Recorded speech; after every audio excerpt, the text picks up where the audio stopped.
Yo, yo, yo, what is going on, guys? What is going on, guys? What up, Mr. Good Bread?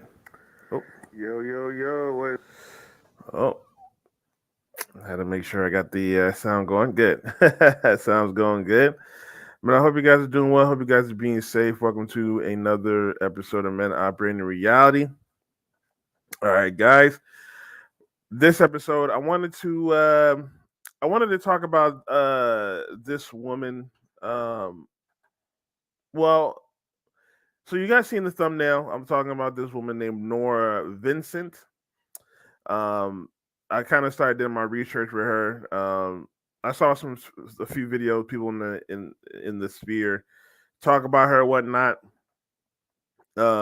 Pretty much this woman, she she's a lesbian, and she spent a year becoming a man. Living like a man, trying to see how it is to be like a man or whatnot. And then just recently, I think it was in July, I want to say, she took her own life away. I guess things got a little bit too much for her. So R.I.P. to her. But I wanted to play. Well, I wanted to talk about. It kind of makes sense though because she kind of learned how it was to be like a man, live like a man, and how it usually is for men, and why a lot of men, delete themselves. Um, Before we get to her story, obviously, another reason why that inspired me is because we had that story about the CEO of Bed Bath and Beyond. He took his own life away. You know how it is sometimes. Oh, CFO, excuse me. He took his own life away. He jumped off of his um, building, you know, and did his thing like that. You know what I'm saying? Yeah, crazy stuff. But that's what men have to go through on a daily basis. Unfortunately, a lot of people don't care about men that end up taking their own life away because unfortunately, people don't really care about men like that. But before we get started, obviously, please hit the like button, hit the notification, hit the subscribe button, hit the notification bell, and please enjoy. So, first, we're going to start off with the CFO. We're going to talk about them just to get it started. We're going to talk about the CFO, and then we will talk about Nora Vincent, and we'll show some of the documentary that she did. I think it was in 2003, 2006, I think, where she was undercover as a man for a year, and she gave her thoughts about that. But let's talk about the CFO real quick. Confirming its chief financial officer fell to his death from a Manhattan high rise on Friday. We are now learning he was being sued for allegedly inflating the company's stock in a pump and dump scheme. David Lee Miller is live here in New York City. More. Hi, David. Bed Bath & Beyond 52-year-old CFO Gustavo Arnal did not leave a note and said nothing to his wife before leaping off the balcony of the couple's 18th floor apartment. This, according to a report in the New York Post. The medical examiner has reportedly ruled the death a suicide. The 57-story high-rise in the trendy Tribeca neighborhood is nicknamed the Jenga building because of its unusual design that resembles the popular game. Arnell's death comes days after the company not only said it was slashing 20% of its workforce, but would be closing about 150 of its lower-producing stores. Last month, Arnell was named in a class action lawsuit filed by shareholders who claim they lost $1.2 billion in the so-called pump and dump scheme. A portion of the suit reads, and I quote, Gustavo, JP Morgan, and others engaged in a fraudulent scheme to artificially inflate the price of Bed Bath & Beyond publicly traded stocks. The suit says Others engaged in a fraudulent scheme to artificially the company's stock soared from $4.38 a share to $30. Shortly before it plunged to just under $9, Arnell and another defendant sold shares. Bed Bath & Beyond says it is reviewing the suit, but told the New York Times it believes it is without merit. In a statement about the death of Arnell, the company said, quote, Gustavo will be remembered by all he worked with for his leadership, talent, and stewardship of our company. Gustavo Arnell leaves behind a wife and 2 adult daughters. Julia. Tragic. David Miller, thank you. Sure. It is very sad.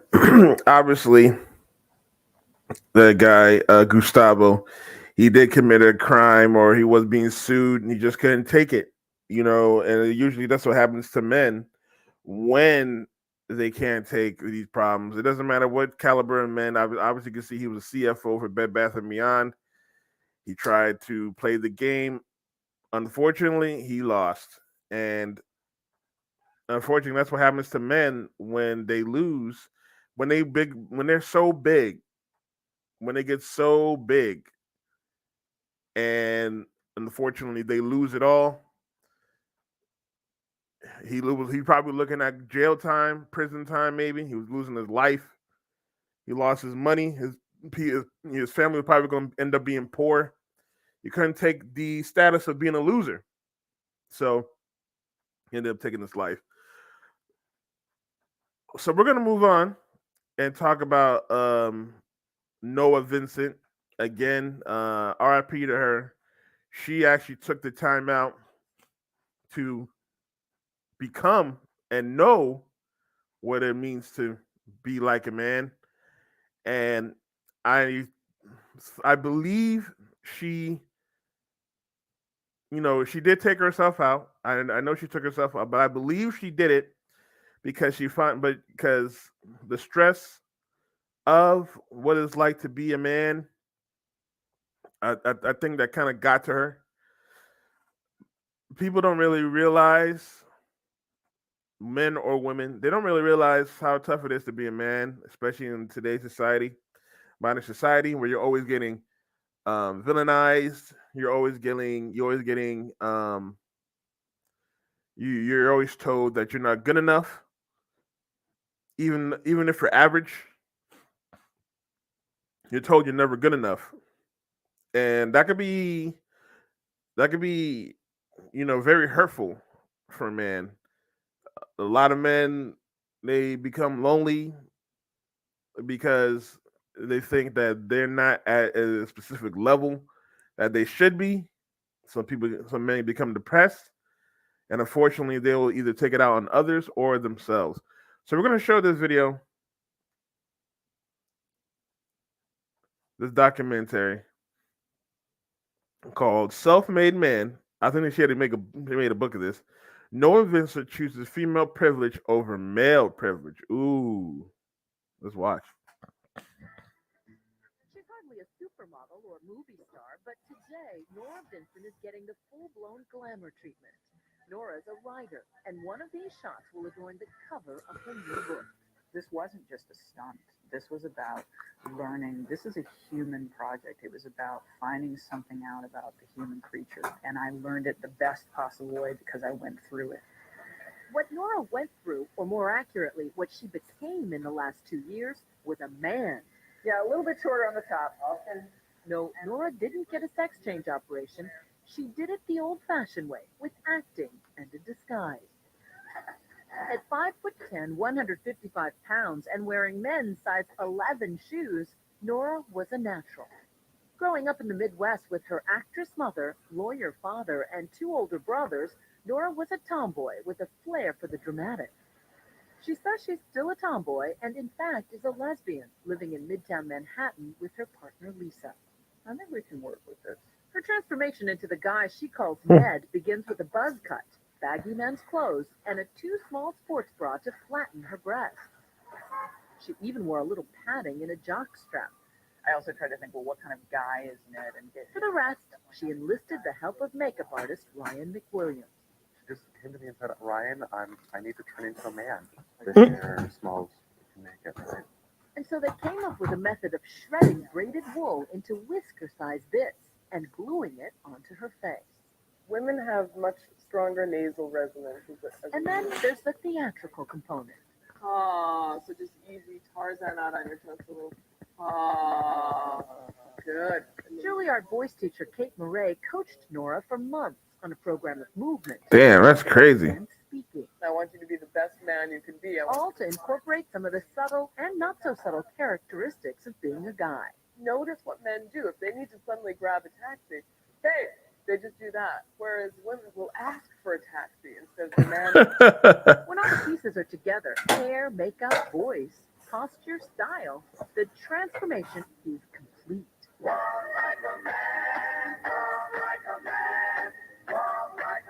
And Nora Vincent becomes Ned Vincent.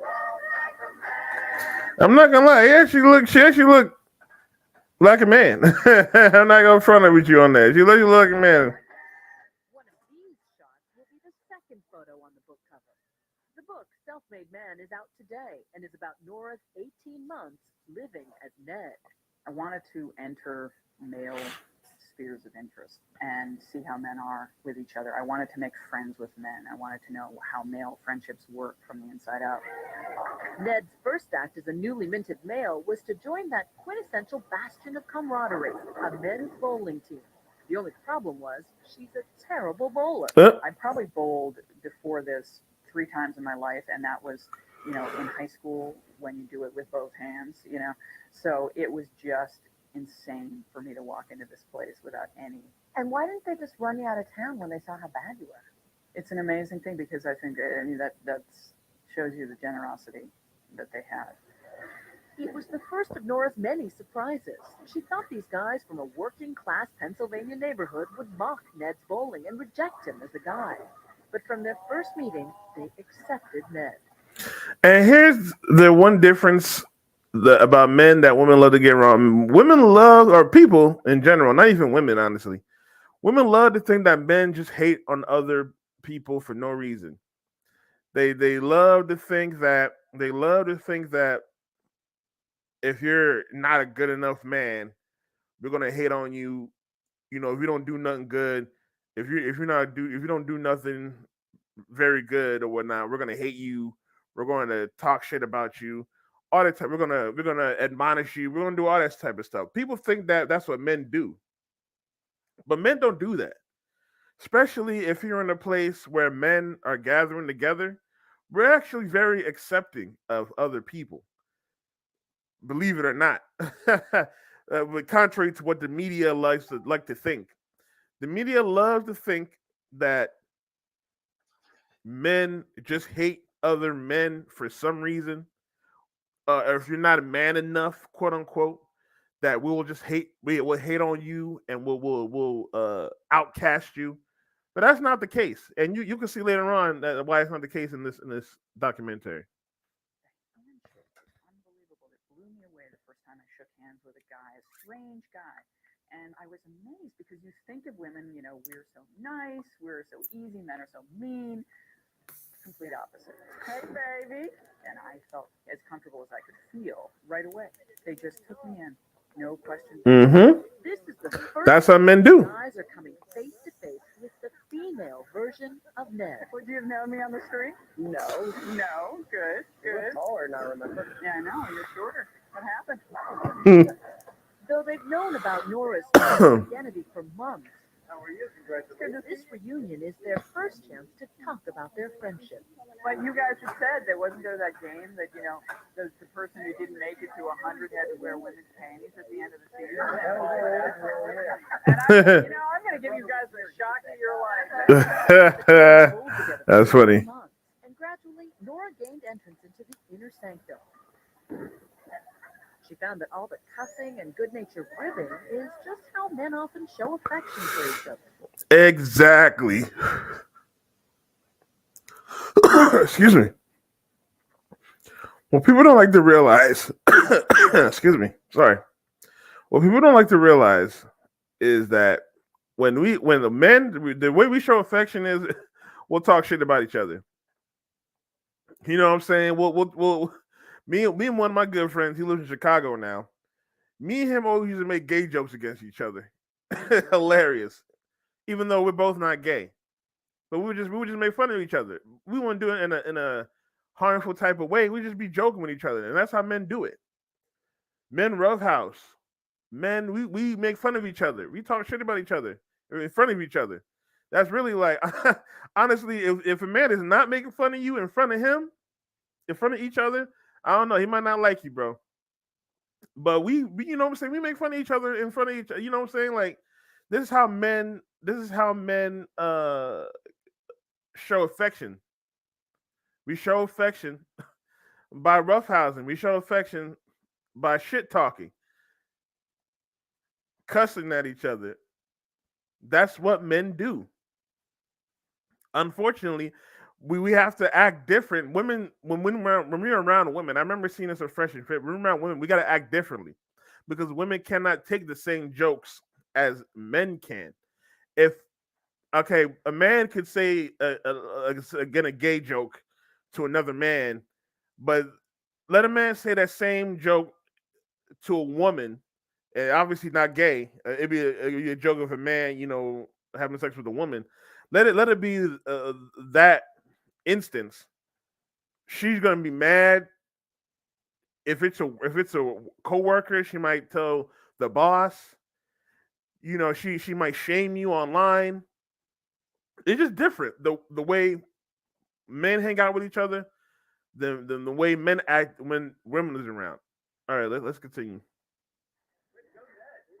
yeah. Oh my God, that's right. I forgot all about that.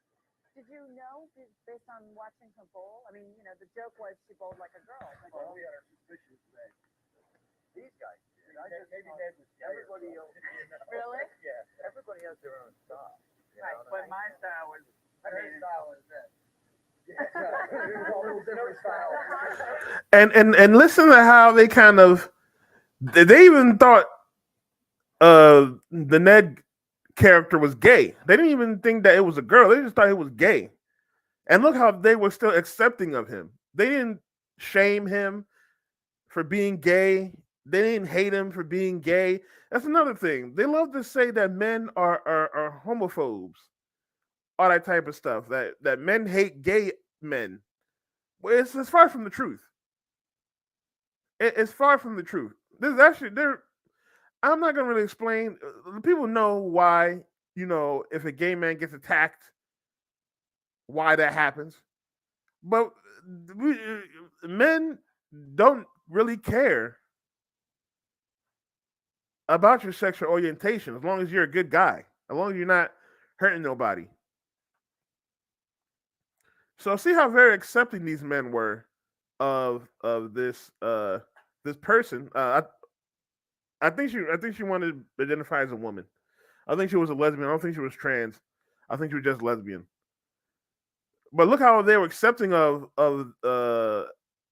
quote unquote he was a gay man, and then they say nothing. They was bowling with him for 9 months. They made fun of him for his bowling skills. But again, that's what men do. And what's so funny is, again, they like to paint us as haters. We like to hate everything. Everything we say is performing hate. When again, they were accepting somebody that's not a quote unquote manly. Let's continue. Near the end of the team's run, Nora decided to reveal herself as a woman. Nervous about how they'd react, she tested the waters with the one guy she was closest to. She took Jim out for a drink. So she sits you down, she's very serious, and she says, I'm going to tell you something that's going to blow your mind. And what did he say? The only thing that will blow my mind is he told me that you were a girl and that she was a guy. So you're half right. What Jim's talking about is Nora's partner Lisa, who the team had met several times. Jim assumed they were Ned and Lisa, a heterosexual couple. But you didn't believe her at first. At first, I was so in shock. I said, how can this possibly, where would this come from? This is just a regular Monday night. I was out bowling having a good time a few minutes ago. Now I'm trapped in this bizarre conversation about your name isn't Ned anymore, Later, Jim told the rest of the team, who all took it well. What do you think Nora expected to find in a bowling alley full of guys? Expected to find like a bunch of guys just talking about women's private parts and a bunch of racists. And, I think kind of that's what she came into this thinking. Mm-hmm. Right, exactly. Being the one who was really judgmental. Yep. Because they were the ones about me. And that's the thing. Again, they think what it's another thing. They think men always talk about women. They think that we always talk about women. Now, obviously, if you come to this channel or go to any red pill channel, we talking about women most of the time because that's why a lot of reason why men became red pills dealing with women and we've been in our frustrations. However, they think that we always talking about having sex with women. You know, we're always lusting after women.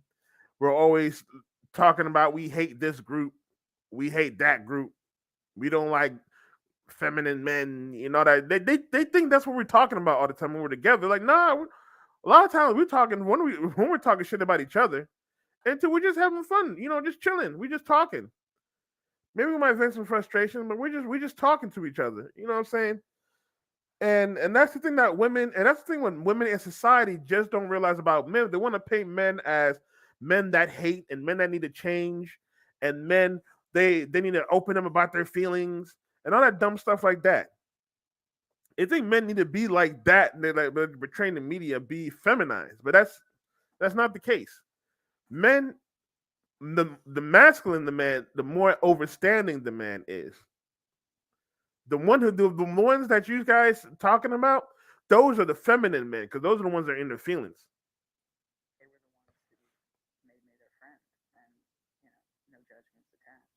That's not like Nora and Jim became closer once he knew that he was a she. Mm-hmm. Now Jim was willing to speak more personally and openly, like about his wife's cancer. Nora came to see that between men, intimacy is sadly lacking. There's a Yeah. tremendous potential for tenderness between men, and I'm not sure that it's always realized, and it's terribly sad. Cracking the mystery of a boys' night out is one thing, but what about the explicit world of a man's sexuality? I really ran smack up against the difference between male and female sexuality. Is that female sexuality is mental? It's up here. Mm. And male sexuality is a bodily function. It's a necessity. You just have to do it. When we come back, Nora goes to strip clubs in the company. That's very interesting. She says that. Let's see what she says about. Let's see what she feels about going to a strip club. Over the 18 months of venturing out in the world as a man, Nora Vincent guesses she put on Ned's whiskers and clothes about 150 times. After the bowling league, she was ready for love and sex.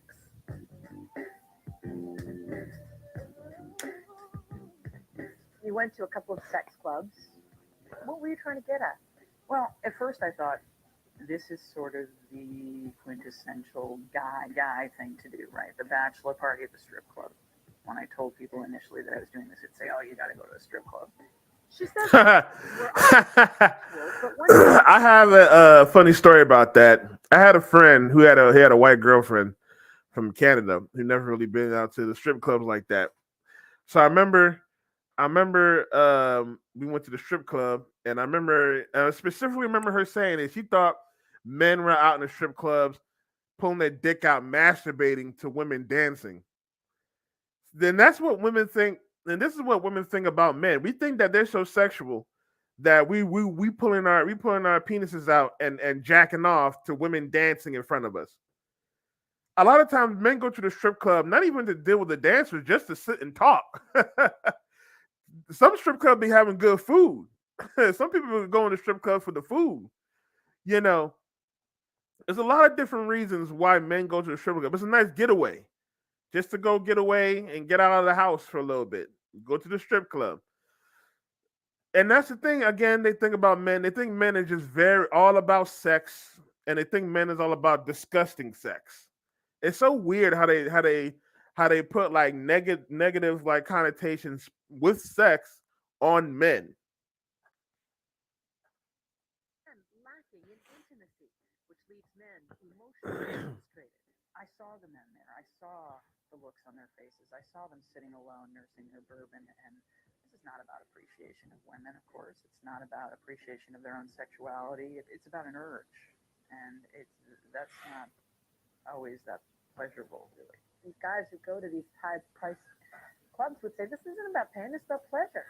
Men have had the tears and the emotional expression sort of pounded out of them from an early age, and so by the time they're They're men. They don't even have the vocabulary anymore, or the emotional awareness to really say what they're feeling. Nora says strip joints are I can agree. I can agree with that. When men get older, we don't really necessarily have the necessary vocations to really express our feelings like that. That's why a lot of men, especially when they're like more feminized, they get destructive or violent. That could have the reason why it's happened sometimes. But it comes with the territory. Men, we have to be the rock in our family. We have to be the guy that solves the problems that people can come to, all that good stuff. We have to be that person. So obviously, we have to sort of suppress our emotions to a point, you know. Um, but I can agree with her on this. I can agree with her in terms of that, and that's why it is important for us men to go to therapy. Even though I did just drop a video today talking about the black therapist, watch you go to a male therapist. Go to a male therapist. Don't go to no female therapist. About pure sex drive, completely empty of any meaningful interaction, even when a woman is gyrating on your lap. But you're attracted to women. Were you ever aroused during No. interviews? I really ran smack up against the difference between male and female sexuality. Is that female sexuality is mental. It's up here. Whereas for men, Nora says, sexuality is, shall we say, below the waist. Mm-hmm. Its core, it's a bodily function. It's a necessity. It is such a powerful drive, and I think because we don't have testosterone in our systems, we don't understand how hard it is. So it never. And that is why we say a man can cheat on his wife or his girlfriend or his main chick and still go back home to his family and still take care of his family. Because it's not with women, it's like you said, it's a mentality thing. They want to get to know the guy. They want the guy to take him out to dinner, pay him, make sure he's a good husband, love him, all that type of stuff. Then she'll open her legs up for the guy. But for men, it's just that, you know what I'm saying? Oh, she took oh snap. She's spreading her legs open. Well shoot, let me dive in it. That's why we can have sex with an ugly woman or a fat woman or something like that. Why do you think there's so many, fat women that are entitled? Because the man is just like, damn, I ain't had nothing in a while. Let me talk to a fat woman. If she say yeah, I'm gonna bust it down. You know what I'm saying? It's an urge for us. Unfortunately, we get shamed for that urge. As you can see, she thought she was going to like a sex dungeon or whatever she thought.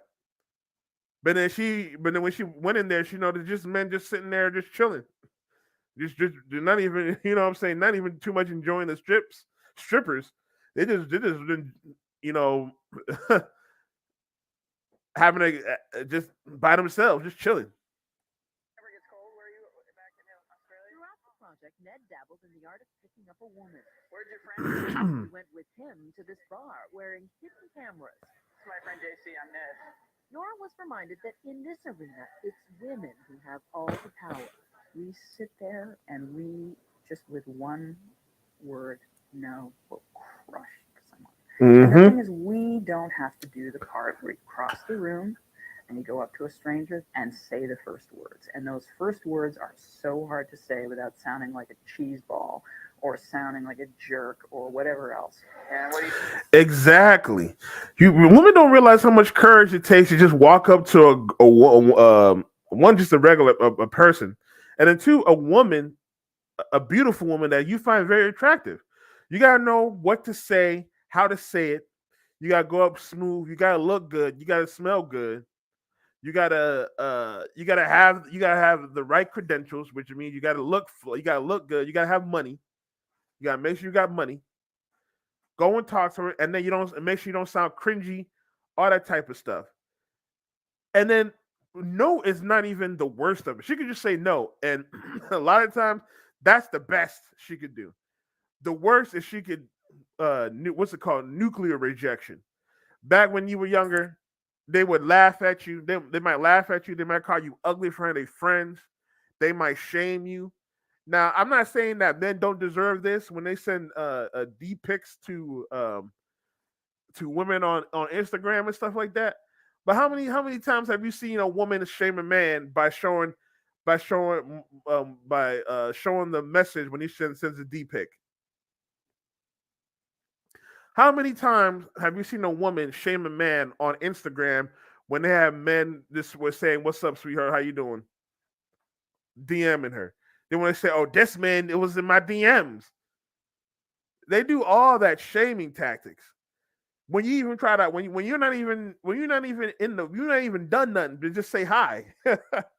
They'll shame you if you don't hit all those boxes, and that's what devastates a lot of men, and that's what most women don't realize. The main reason why a man is congratulated for having a lot of women is because it takes a lot of work to get a woman. It takes a lot of work. So I'm glad that she was able to bring this part up and recognize what men have to go through when we are in the dating scene. Nora says the bride Barbara Jones gave Ned was typical. She was just sort of emblazoned with hostility. You know, just looked at you and you saw everything cross her face. Mm-hmm. Oh, God help me. Not again. I'm trying to have a drink with a friend and I've got to deal with you. Yep. Barbara was trying to dispose of Ned before her friend returned from the bathroom.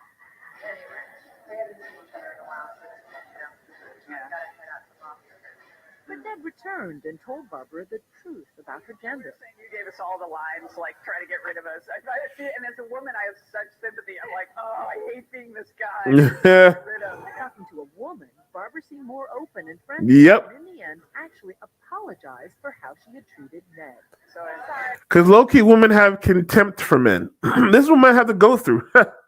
This is what men have to go through. Women have low key contempt for men. When you trying to holler at a woman, you trying to talk to a woman, and she's acting like so dismissive and doesn't want to act like she want to talk to you, you'd be like, damn, what the fuck did I do? I'm just trying to get to know you. And it's so funny that women would want to say, oh, I need him to get to know me, all that type of stuff. They need to stop. And this is why we like to tell men, stop listening to dating advice from women. They don't give good dating advice. They don't know what they want. They really don't. So you listen to a woman about, oh, I want him to get to know me. I need him to do that. And you be like that. And then you find out that that's not how it works. You're going to be crushed.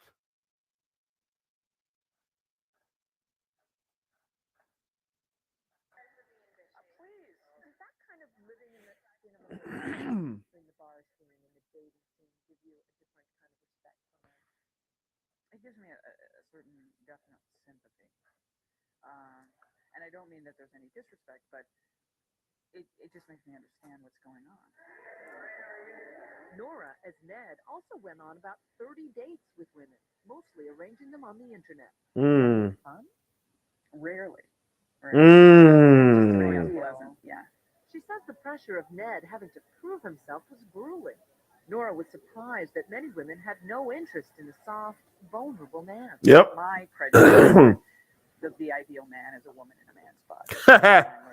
No, Yep. there are a lot of women out there who really want a manly man. Ultimately, Exactly. And again, this is why we say do not listen to women who say stuff like, I want a man who's empathetic. I want a man who gets to know me. I want a man who's like this, who's like that, who's like this, because that is not true. Women do not know what they want. And in the end of the day, women live by their nature. They want a man who is strong. They want a man who is a man who can make decisions, decisive. They want a man who's like a rock. Ned told most of his dates that he was Nora.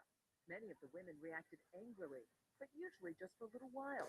They wanted to continue the relationship. They remained interested in pursuing something further. You know, so whereas Sexually. yeah, and that was heterosexual women who That's what I'm saying. It's all up here because they said, well, we connected, and there's something I really like you, and I don't care. Ironic, because isn't usually the women that always want to say that the men are down low, but but the women when they found out there was a woman, they were like, "Oh, we connected. And I'm trying to be with you, or whatever." Isn't that funny though? And again, I've said this before. This is why women tell men that they're. That's why women try to shame men and say that they're down low, because women is the one that do this. Women like to project themselves onto men, and everything woman does is projection. How many guys would do that? That's the difference between male and female sexuality right there. Nora says she found differences not only in sexuality and intimacy, but in every walk of life. And I answer that no one. And it kind of goes back to what I said. A lot of reason why, because if this was the other way around, and this was a woman, a man being a woman, living life as a woman, and then she dated a man, and he told the man that he was a man, it might have ended differently. Because a lot of men now, no, it probably would have ended the same. It probably would have been like, as long as there wasn't no physical touching or no sex involved. Now, if there's sex, that's where if there's sex involved, that's where you get the whole stories about the homosexual man getting attacked. Because a lot of the times it's the man who does the attacking does not know, was lied to, and then he gets mad because you lied to me, you didn't give me the choice, and he kind of, you know what I'm saying, he gets a little destructive, which is unfortunate because he shouldn't do that. However, that's what happens. That's the logical reason why it happens. However, um, that's the difference. That is necessarily the difference right there. A lot of women, she said, thinks mentally when it comes to sex. Men, we think physically. We're not attracted to men, so we're not going to. we're not thinking about, you know what I'm saying, having sex. Even if that was the case, we get tricked. Even if the guy is nice about it, it's like, you're gonna be like, nah, I'm trying to. I want a family. You're very beautiful and all that, but I'm looking for a family, so I'm not interested. That's 9 times out of 10. That's what's gonna happen. I'm in the market for a car, and For example, shopping for a new car. Going in as Nora, the sales pitch quickly becomes flirtatious. Any guy that gets in is going to feel like, okay, this girl. I want to date this girl just for a car. Well, I didn't say Back to the same salesman as Ned, the tone was all business, and the talk was all about performance. They have a 3-liter Durotech V6. Damn. And in the end, a personal touch for Nora, the salesman would never have offered Ned. All right. Thank you. You're so much. welcome. In Nora's final with Ned, she upped the ante, infiltrating all male inner sanctum. But after 18 months of deception, she was unraveling, and the play acting at a men's wilderness encounter group would begin to scare her. One guy had chopped up a log pretending it was his wife. So I thought, great, we're going to have axes and knives. So I was terrified. Having survived strip clubs, dating, and a bowling league, Nora Vincent wanted Ned's last days to be among men only, in private and intimate surroundings. Nora allowed Catholics I want to make it act like Jesus. a monastery would be ideal. Ned managed to live for 3 weeks as a trainee. The monks, she says, were pious, smart men, but they were still men. What made it prototypically male? What do you mean by that? The breakdown in communication, the need, the desperate need for male intimacy, and the lack of ability to give it, really painful. Nora says the monks were hostile to her feminine side. She says she was ostracized because of the monks' assumptions about her sexual orientation. I was really at the center of it because he was an effeminate man, and many of them thought I was gay. As one of them told me in confession, I said, I have something to confess to you. And he said, well, I think I know what it is. And I said, what? And he said, well, you're gay. And I said, well, yeah, but not in the way you think. Nora thought the perfect end to her 18-month saga was to join a men-only therapy group, a place where guys tried to bond and show their emotions instead of hiding them. They don't get to show the weakness. They don't get to show the affection, especially with each other. And so often all of their emotions are shown in rage. And they kept talking about their rage, often their rage toward women and what they would do physically and violently towards women. Right. A lot of this was blowing off steam. It's sort of talking about the things that need to be said that you would never do. I mean, they would talk about fantasizing about chopping up their wives or something. It's not that they would ever do that, but it was a way to get out the blackest thoughts. He doesn't like doing that work. I'm glad she said that because a lot of times men do be having those feelings and those thoughts. Obviously, they're not going to act on it, but a lot of men have to deal with a lot of bad wives, but they can't leave because they don't want to break up the family. A lot of men are not happy in marriages. I've known a few personally, but they stay in marriages because what's the saying? It's cheaper to keep her. Happy wife, happy life. Because if you get divorced, you're financially devastated.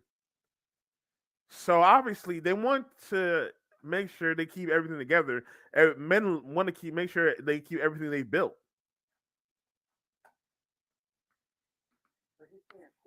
Nora began to empathize with the fear and stress men feel for having to always be the strong provider. The therapy leader, psychologist John Gornishelli, saw Ned's shyness as typical of a newbie coming to brave the group. A lot of the guys spoke to me after the retreat and said, talking to him, I felt like I was talking to somebody feminine. And some group members thought Ned was gay, but no one suspected he was a woman. After 8 sessions, the group went on a backcountry retreat, but Nora's 18 months of being an imposter was closing in on her. The pressure of being someone that you're not, and the fear of discovery and the deceit that it involves piles up and piles up. So by the time I got around to doing this men's group, it was really reaching critical mass. On the retreat, her fear became palpable. And I was out in the woods with a bunch of guys who had rage issues about women, and I was dramatic. And I thought, oh God, what am I doing? Nora was unraveling. She felt guilty about lying, as though she should be punished. In the final ritual of the weekend, the men were to act out the problems unearthed at the retreat with a partner. And you asked that he harm you. Yeah, I did. At that point, I was starting to really kind of crack up. I was really... You were coming unglued. Yeah. So you were asking this guy to cut me. So and that's so interesting that she found herself coming, mentally undone, because now she's starting to see what men have to go through on a regular basis and how tough mentally it is to be a man. And a lot of men just bare their teeth, grin, and just go with it. And live up the rest of their lives. Some men live alone and die alone. So she's just starting to. She's only been a man for 18 months. Just imagine a man for 18 years, a man for 20 years, 30 years, hearing all this bad stuff about him, being told that he hates women, and being told that being a man is bad, and just imagine how that feels. Self-mutilation is very much a female thing, and I think it was my way of paying the penalty for what I felt I had done. Nora was not harmed physically, but she continued her emotional descent, and a week later checked into a hospital with severe depression. Not something to play around with. When you mess around with that, you really mess around with something that you need that helps you function. And I found out that gender lives in your brain, and it's something much more than costume. And I really learned that the hard way. Healed now and glad, but her views about men have changed forever. Men are suffering. They have different problems than women have, but they don't have it better. They need our sympathy, they need our love, and they need each other more than anything else. Do you think women understand what it's like to be a man? Not at all. No clue.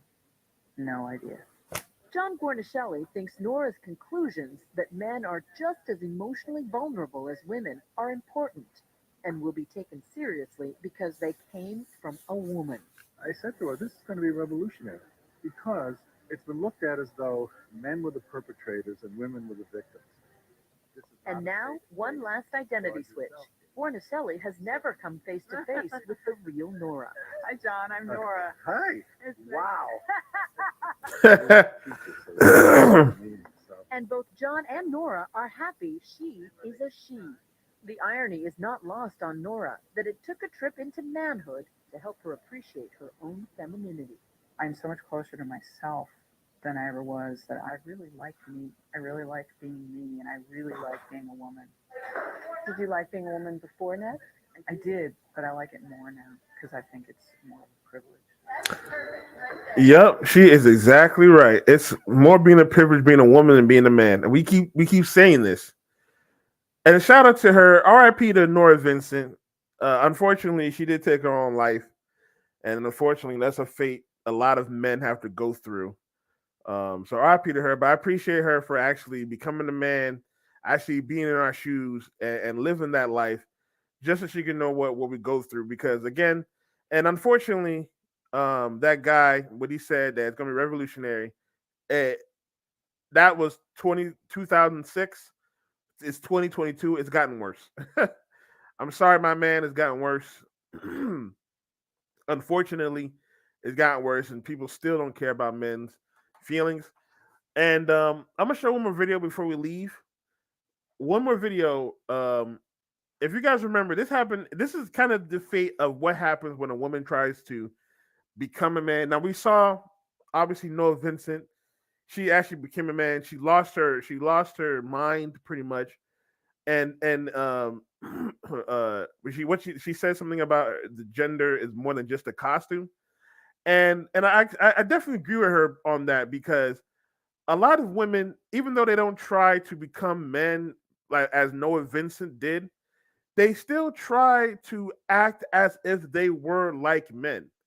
So when you do have that masculine lifestyle, you don't realize how tough it is to handle that, especially on your own. With women, again, they have privilege more so than a man, but however, they don't realize how tough it is. And however, a lot of the times, and we've seen plenty of stories in this past year of 2022 where a woman who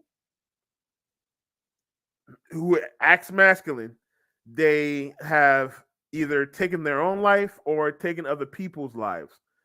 Um, again, that is why uh, not necessarily know your gender, as in the LGBTQ put it, but knowing living in your nature is important. Man, for a man to live in his masculine nature, and a woman to live in her feminine nature. So we're gonna show this last video. I'm sure you guys remember this story. This black woman, she ended up taking her own life, jumping off of her apartment building, because she was depressed. Even though she had a good life, she was a model. She was a correspondent. Um, I can't remember. I think it was ESPN. I want to say she had money. She did exactly what she was told. Get a job. You don't need no man. Make the money. But unfortunately, she couldn't handle it. Such an incredibly radiant light Chesley Chris was as a correspondent for Extra Television, as a former Miss USA, a top 10 finisher in the Miss Universe pageant, and an attorney as well, dead from an apparent suicide found outside of her apartment building on 42nd Street Damn. on Sunday morning. A statement from her family confirming her death. They said that in devastation and great sorrow, we share the passing of our beloved Chesley. Her great light was one that inspired others around the world with her beauty and strength. She had put a final post up on Instagram just hours before her death on Sunday morning, which may have been somewhat of a window into her mindset, saying, "May this day bring you rest and peace." She's 30 years old, winner of the Miss USA pageant, worked with the Miss Universe pageant as well as being a top 10 finisher and entertainment correspondent for Extra. She also earned her MBA from Wake Forest, and she was an attorney who had practiced law in North Carolina. Her family also goes Wow, on did she? to say that whether she was working as an attorney fighting for social justice, as Miss USA, as a host on Extra, but most importantly, she'll be remembered as a daughter, sister, friend, mentor, and colleague. They know that her impact will live on. Just an incredible amount of outpouring of love for her. Extra also releasing a statement saying she was not just a vital part of our show, she was a beloved part of our Extra family and touched the entire staff. Our deepest condolences to all her family and friends. According to some media reports, she may have left a note behind addressing that she wanted her belongings to go to her mother. If you or anyone struggling with mental health issues, you can always get help. There is a prevention hotline, 1-800-273-TALK. That's 1-800-273-8255. Reporting on Manhattan's West Side, I'm Kristen Colbert, 11 News. Back to you, Dan and Hazel. As you can see, you could tell she had a lot on her plate. She was a lawyer. She was Miss USA. She had a lot going for herself. Correspondent for Extra. But the one thing she didn't have was a man. All those pictures, all those posts, no boyfriend, no nothing. She was waiting to her career. And unfortunately, this is what happens to, well, honestly, anyone. But with women, 9 times out of 10, a woman ends up fighting somebody. But now that modern women are so focused on careers, they forget what it means to actually be a woman because they have to be so tough, they have to be so hard, they have to be so strong. Women, they don't have the mental fortitude for that, unfortunately. And unfortunately, when it gets too tough, they end up either hurting themselves or hurting other people. And as you can see, she was a very extremely beautiful woman. Miss USA had everything going for her. But here's the problem. She had all of that. She set her standards way too high. No man could no man could ever be in that level. You know what men want. You know what women want. They want a man on that level or higher. As we like to tell these women that men like in her caliber are only 10%. And when a woman gets to a certain level, her pool for men diminishes. And with all those accolades, Miss USA, lawyer, a correspondent for Extra, meeting superstars. What man was she meeting? Obviously, there was men that probably pumped and dumped her, but they weren't. They didn't want no relationship with her because most likely they were married or they wanted to be bachelors for the rest of their lives. She couldn't find no man because she wanted to keep her standards high, and unfortunately, she ended up dying alone. And unfortunately, this is what it means to be a man. This is for more women out here than this for men. This is what it means to be a man. Sometimes we end up dying alone. Sometimes we end up taking our own life away because life is too hard. Everybody does, we don't get unconditional love. Love for us is conditional. The only people that can overstand us is other men. We can't open up to y'all because y'all gonna shame us. We can't really express to you what we want because you shame us. We can't act as ourselves around you women because you shame us. You make fun of us. You don't understand our problems. And when we try to open up about our problems, you push us away to the point where you leave us. You disgusted by us. And then we end up alone, and nobody cares when a man dies alone. And a lot of times, a man would take himself out. That's why a lot of men go through depression. A lot of men go through suicide. And now that women are starting to see what men go through and are starting to be trying to be like men, they're experiencing what men go through, and then they're now starting to, you know, get the consequences of being a man. All right, guys, I am going to end the stream here. I appreciate you guys watching me. Again, RIP Noah Vincent. I'll give her props because she actually took the steps of what it takes to be a man, and she actually empathized with us. So I really appreciate her doing that. Man, you guys be safe. And obviously, I'm gonna tell y'all, man, if you are feeling down and depressed, make sure you talk with a male figure, whether it be a friend, whether it be a brother, father, uncle, grandfather. If you don't have any close male friends or male figures, talk to a therapist and make sure it's a male therapist. As you can see in my video earlier, we had a female therapist, and unfortunately, she was shaming us black men. So talk to a male therapist if you need to talk to somebody.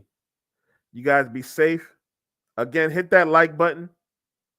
Hit the subscribe button, notification bell so you know when next time I drop. You guys be safe. I will talk with y'all soon. Peace.